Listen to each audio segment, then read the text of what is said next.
Today we're just doing a little glutathione update. Ugh, rectal syringes. I'm still hanging in there. I'm still hanging in there. It's, you know, some days usually I get kind of tired. It's like, I don't know if you guys are the same, but do you have like times like in the evening where after like a certain, I don't know, time, it could be a set time, maybe like 8 o'clock or 8:30, you just get very, very lazy. And so sometimes just even the act of mixing it up, even though it takes like 2 seconds to squirt a little bit of water into a cup and put my 2 scoops, but sometimes just even that act is just like, I don't want to do it. Like sometimes I have thoughts of, I'm just gonna go to bed and it'll be okay if I miss one day. Like seriously, I get so lazy. I don't know if I'm the only person, but I think this is normal. My first year when I started glutathione, I remember having, you know, these issues, and it's like the more you take it, you definitely get into a routine, but you kind of get bored. And it's funny because the 6 month, or I'm almost to 7 month mark, but that's around the time when the most change is actually happening. And so it's funny how I feel like it's more exciting within the first couple months because you're looking for changes and just always checking out my skin in different lighting, when I'm outside, when I'm in the car, when I'm like in a bathroom with no windows, when I'm on the camera, taking a picture, like, and then all of a sudden, like around, yeah, the 6 or 7 month mark, you start to like get burnout. And so I'm kind of at that place of just burnout. And I think when this happens, the best way to, you know, not relax yourself, because this is really the time where you really need to keep up with it. Like you've come this far, don't stop.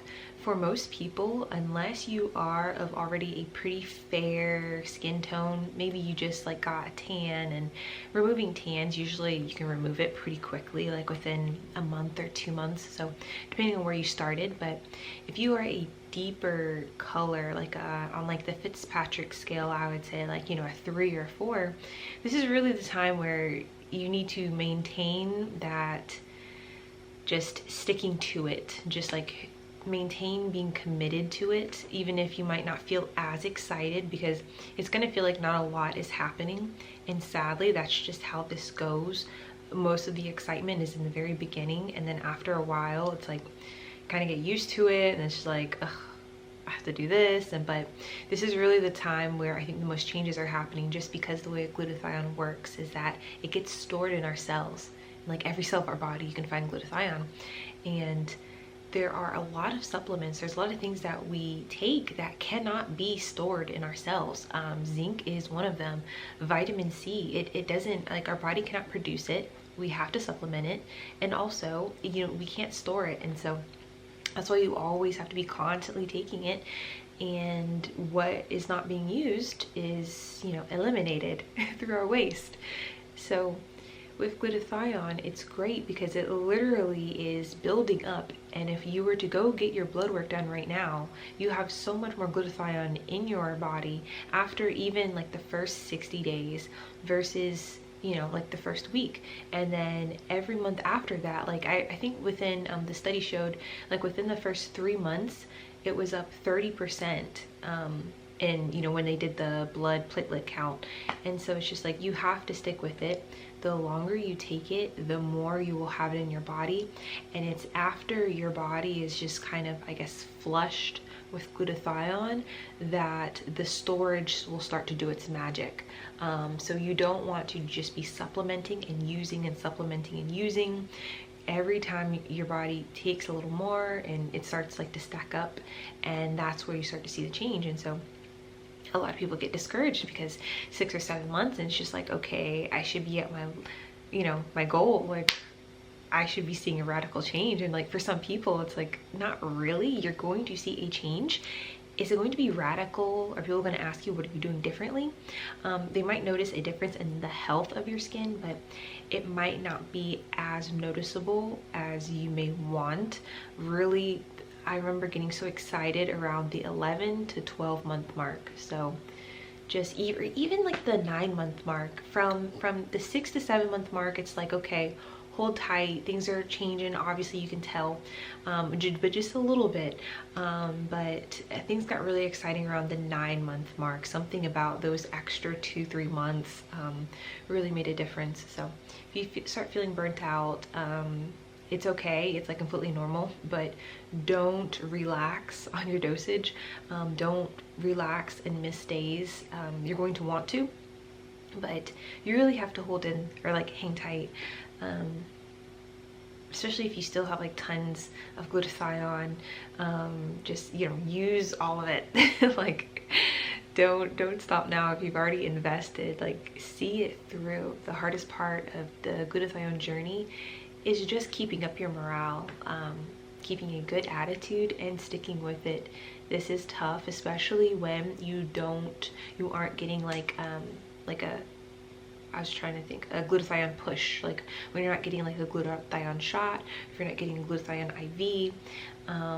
It is difficult to have to mix up the stuff and, you know, do your rectal syringe every day. It is difficult to sit there and do your nebulizer treatment, but the results in the end will be worth it. But sadly, you're not really going to see the biggest results until you get pretty far into it, closer to the year mark. And that's just what I've noticed for myself. It really depends on you and your dosage and what was your starting point and what is your end goal. So things to keep it exciting, obviously, are skin peels. Skin peels can be pretty serious because it'll help take off like a huge layer of skin, and so it'll help you to feel refreshed and like you can finally see how much progress you're making. The first year I was doing glutathione, I didn't know anything about peels, and so of course I'm just, you know, doing what I can with my Italian Italy cloth, and I'm, you know, making my own licorice root, like, you know, like the serum. I'm making like my own topicals and just trying to get down to it. Obviously with a chemical peel, it definitely will let you see how far you've come quicker. It definitely is like a cheat, but you're gonna pay for, like, during those 20 days you're gonna look a mess and you're going to have skin falling everywhere, but the ends justify the means, I think, with this, even though it is pretty gross. Another thing is maybe add on like little small things, maybe some glutathione precursors, just to stay excited. Sadly, doing this, a lot of it, you just have to stay excited about what you're doing, and you definitely have to believe in what you're doing, because your results aren't always going to be so dramatic. Usually around the time that it's so dramatic, you've almost been doing it for a year. That's why many people fail in their glutathione journey, because it's a long time. You definitely have to have your patience. So maybe thinking about things like the type of water you're ingesting. The type of water you're ingesting does affect the way you absorb not only your supplements, but the way you process them. If you're seeing some issues with your tap water, your tap water might not taste weird, but if you notice a difference in your body's hydration, maybe staying hydrated longer, or like, you know, when you've been like working out and you get like, you know, those first few sips of water, it's just a refreshed feeling, it's a great feeling. And then there's other times you'll drink other qualities of water and you'll notice you're just thirsty, like it doesn't stop, it's never quite quenching your thirst. I would look into changing the type of water you're drinking. The first year I was on glutathione, I looked into different types of water with like the pH balance. A very high pH balance is great, like a 9. There's different filters you can use. I've used those little Go filters. Those are like $20. They'll last you about 2 to 3 months. You can use that. You put it in your water for like 15 to 20 minutes, and you know, it'll raise the pH level. Or you can buy water that's pH level is already pretty high, but that can get pretty expensive. But there's other things like just getting really purified reverse osmosis water. Like they have those little water, it's like a water vending machine, and you pay 35 cents and you fill up your gallon. Or you buy one of those huge 5-gallon jugs, and you know, you fill up that for like $1 or something. But I've been doing that a lot, just using the refilling 1-gallon jugs, for 35 cents of like very highly purified water. This goes through many processes to get the cleanest spring water, and I'm sticking to this because like I'll fill up like 3 to 4 jugs at a time, and they're like 35 cents each. But I'm sticking to this because when I drink the filtered water that like comes from your fridge or something, or the water from the tap, I'm noticing I'm not staying hydrated long enough. I'm feeling thirstier, like more thirsty, if that makes any sense. And you know, this spring water, this like very, I don't know if it's spring water, but it's very extremely purified. That water, it seems to be doing my body well. Like I can actually notice the difference. So things like that definitely will help you. Staying hydrated in general is going to help any type of vitamin, any type of supplement, any type of nutrient get into your skin. So I can't express how very important that is. There's a lot of different things our bodies need, you know, hydration for. And so if you're not getting on your water, then that's something you need to kind of look into and see what changes you can make. Maybe you already drink mostly bottled water, so this might not be an issue for you. Maybe you already have purified, like a water purifier. It could be like one of those jugs that you fill up in your sink or something like that. Or maybe you order, you know, higher pH water. But these are just some things that you could look into that do tend to make a difference. The second would be, of course, topicals, and so that's why we're kind of doing a deep dive here now about kind of revisiting making your own topicals. I talked about NAG, the N-acetyl glucosamine. I got so excited about NAG because at first I was looking at like arbutin, alpha arbutin, and other, because there's so many different types of arbutin. I was looking into that, but I found NAG and I liked the price point, and so that's why I felt like I had to share, because this was something that you could buy it one time. That powder is going to last you a very long time. It's going to last you months, versus like getting like a 1 fluid ounce thing of like a serum and having to pay $20 for that and running out every 3 to 4 weeks. Like that obviously is a cost. That's like an expense. And so looking into cheaper ways to mix your own lightening, you can make your own lotion or serums. That's something that'll get you excited too, because obviously you don't really want to spend a lot of money. That's why it's so much cheaper. If you're getting the reduced glutathione powder, spending that $220 up front, it sounds like a lot, but honestly it will last you more than half of the year, and it is the best value for your buck for reduced glutathione. The only catch is that you have to use the powder in a nebulizer or use it in a syringe, like a rectal syringe or something like that.